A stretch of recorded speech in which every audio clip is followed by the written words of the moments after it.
जम्मू कश्मीर में सियासी घमासान लगातार जारी है और इस घमासान के बीच में जितने भी चुनावी नेता हैं यानी जो चुनाव में मैदान में उतरे हैं वो अपना दमखम लगातार दिखा रहे हैं। आज द पब्लिश पहुंचा है जम्मू कश्मीर के जिला पुंछ के मेंढर सब डिवीज़न यानी मेंढर विधानसभा क्षेत्र में, जहां पर आज 3 नेताओं ने अपना नॉमिनेशन फाइल किया है। पहले जो सबसे पहले आप तस्वीरें देख रहे हैं ये डॉक्टर शहजाद अहमद मलिक हैं। ये उनका काफिला है, उनके साथ लोगों का समर्थन आप देखिएगा कि बड़ी संख्या में लोग वहां पर पहुंचे।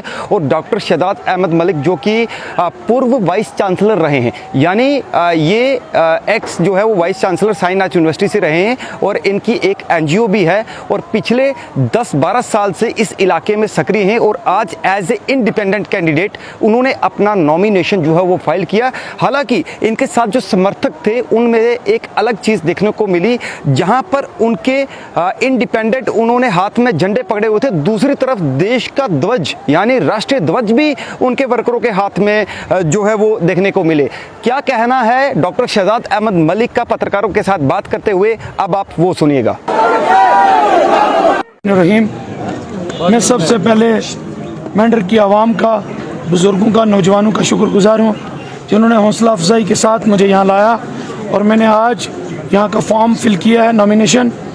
मैं अल्लाह तबारिक व तआला से दुआ करता हूँ कि अल्लाह तबारिक व तआला हमें हक़ पर चलने की और हक़ आवाज़ बुलंद करने की तौफीक अता फरमाए। और हमने इस प्लेटफार्म को जुल्म के ख़िलाफ़, यतीमों गरीबों मिस्किनों की आवाज़ बुलंद करने के लिए, यहाँ के इंफ्रास्ट्रक्चर की बात करने के लिए, नौजवानों जो बेरोज़गार हैं उनके लिए बात करने के लिए एक साफ़ शफाफ गरीबों का कारवां इकट्ठा किया है। और इंशाअल्लाह तबारिक व तआला हम सब मिलकर इस कारवां को आगे बढ़ाएंगे और अल्लाह तबारिक व तआला ने चाहा तो जब तक ज़िंदगी है तब तक अपने लोगों को सर्व करेंगे इंशाअल्लाह।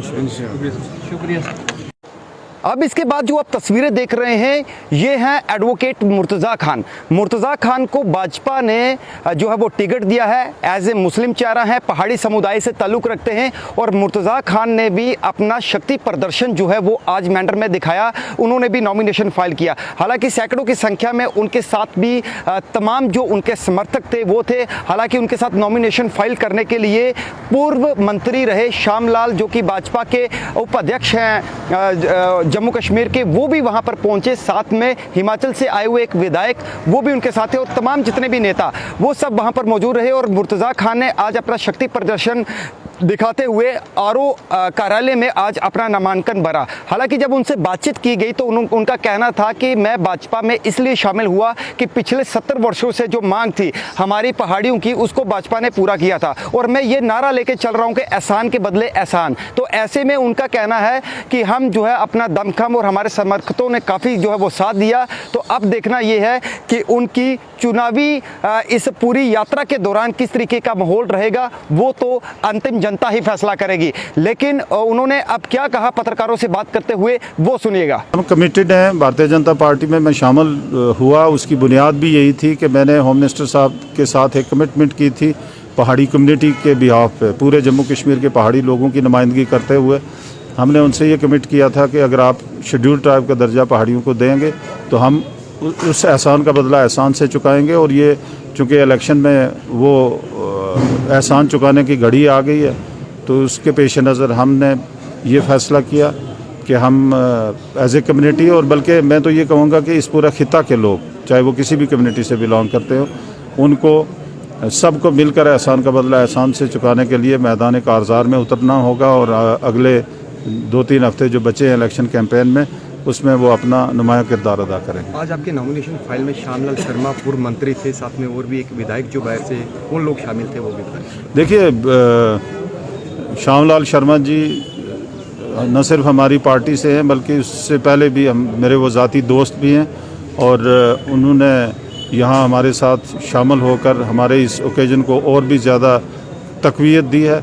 और दूसरे जो एमएलए साहब हैं अर्जुन ठाकर, वो बेसिकली हिमाचल के हैं, वो यहाँ पे अपनी ड्यूटी सरअंजाम देने के लिए आए हैं। कैंपेन में वो पार्टिसिपेट करेंगे और अगले 2-3 हफ्ते वो हमारे साथ नज़र आएंगे आपको। अब तीसरी तस्वीर आप देखिएगा कि ये चौधरी इमरान जफर हैं। इनके बैकग्राउंड की बात करें तो ये काफ़ी ज़्यादा जो है वो पुराने एक बड़े ख़ानदान से ताल्लुक़ रखते हैं और इनके जो पीछे बैकग्राउंड है वो पॉलिटिकली बैकग्राउंड रहा है, चाहे उनके दादा अब्दुल गनी साहब हों या फिर उनके फादर चौधरी जफर साहब हो। इमरान जफर कांग्रेस में थे और कांग्रेस के बाद जो है उन्होंने कांग्रेस को अलविदा कहते हुए DPAP में जो है वो शामिल हुए थे। हालांकि उन्होंने कांग्रेस और DPAP को छोड़कर ये फैसला लिया कि मैं एज ए इंडिपेंडेंट कैंडिडेट जो है वो मेंढर विधानसभा क्षेत्र से इलेक्शन कंटेस्ट करूंगा। हालांकि वो मनकोट ब्लॉक से DDC भी हैं, लेकिन उन्होंने भी आज अपना शक्ति प्रदर्शन दिखाया तमाम अपने समर्थकों के साथ। वो भी आज मेंढर के RO ऑफिस में पहुंचे, जहां पर उन्होंने अपना नामांकन भरने के बाद जो है ये पूरी प्रक्रिया जो है वो की। हालांकि जब उनसे बातचीत की गई तो उन्होंने कहा कि मैं ये चाहता हूं कि युवाओं को आगे लाना चाहिए, युवा पीढ़ी जो है वो आगे आए।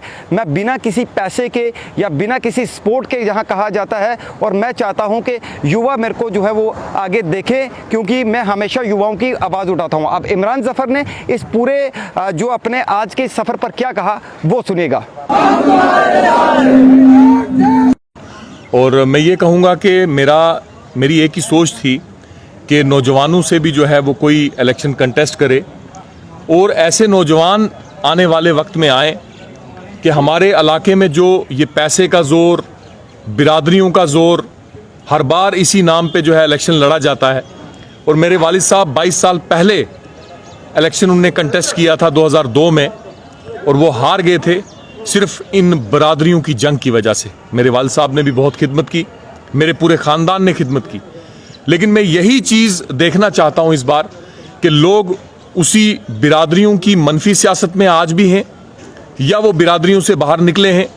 मैं आजमाना चाहता हूँ अपने नौजवानों को, क्या कोई नौजवान आज अगर इस बार इमरान अगर असेंबली में जा सकता है बिना पैसे के, बिना किसी चीज़ के, लोगों की सपोर्ट से, नौजवानों की सपोर्ट से, क्या आने वाले वक्त में पढ़े लिखे नौजवान जो हैं अगर वो DC बन सकते हैं, गरीब SSP बन सकते हैं, इंजीनियर बन सकते हैं, डॉक्टर बन सकते हैं, क्या वो MLA भी बन सकते हैं कि नहीं?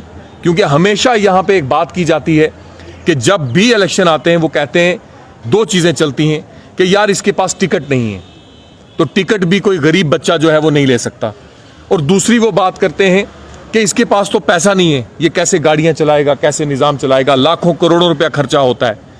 तो मैं आज एक एग्जाम्पल सेट करना चाहता हूँ आने वाली पीढ़ी के लिए कि आने वाले वक्त में एक गरीब का बच्चा भी जो है जैसे DC बन सकता है वो MLA बन जाए। तो मैं यही कहूँगा कि एक बेहतरीन आवाज़ में रहा हूँ अपनी आवाम की, अपने नौजवानों की, और इसके बाद भी कोशिश करूँगा कि अगर असेंबली तक मैं पहुँचा तो अपने नौजवानों को एक सीधा रास्ता दिखाऊंगा और बुजुर्गों से राय लेके इस इलाके को आगे ले जाने की कोशिश करूँगा। देखा कि आज पुंछ जो कि एक बॉर्डर डिस्ट्रिक्ट है, बॉर्डर डिस्ट्रिक्ट का मेंढर सब डिवीज़न, जहां पर तमाम नेता अपना दमखम जो है वो लगातार दिखा रहे हैं। तो आज 3 नॉमिनेशन जो है वो फाइल हुए हैं, जबकि 3 नॉमिनेशन बड़े जो वो कल होने हैं। हालांकि 3 से अधिक लोगों के कल नॉमिनेशन फाइल होंगे, लेकिन देखना यह है कि क्या मेंढर विधानसभा क्षेत्र से जनता अपना जनता अपना उम्मीदवार किसे चुनती है, किसे कैंडिडेट चुनती है, वो तो देखना बाकी होगा। लेकिन मेंढर की सियासत में काफ़ी ज़्यादा गर्माहट जो है देखने को मिल रही है। हालांकि मेंढर विधानसभा क्षेत्र जम्मू कश्मीर चुनावों में 90 सीटों में काफ़ी चर्चित सीट रहती है, क्योंकि यहाँ के जो पॉलिटिशियन है वो काफ़ी जो है बेबाकी से एक बड़े बड़े बयान जो है वो देते हैं और कई जगह जो है एक्टिव रहते हैं। तो द पब्लिश ग्राउंड से आपको हर एक तस्वीरें दिखाएगा। हालांकि ये नॉमिनेशन हम बता रहे हैं, इसके बाद ग्राउंड में जाकर लोगों से बातचीत भी करेंगे कि आखिर मेंढर की जनता, बॉर्डर इलाके के लोग, उनके क्या ग्रीवेंसेस हैं, किन मुद्दों को लेकर चुनाव में वो जो है अपनी प्रतिभागी दिखाएंगे, ये हम आपको अगले एपिसोड में बताएंगे। बहरहाल आज 3 नॉमिनेशन फाइल हुए, जहां पर काफ़ी ज़्यादा लोगों ने अपने अपने उम्मीदवारों को, प्रत्याशियों को जो है वो वहां पर उनके साथ जो है वो अपना दमखम दिखाया। अब देखना यह है कि इसके बाद किस तरीके का जनता जो है वो फैसला करती है। आप जुड़े रहिए द पब्लिश मिरर के साथ। नमस्कार।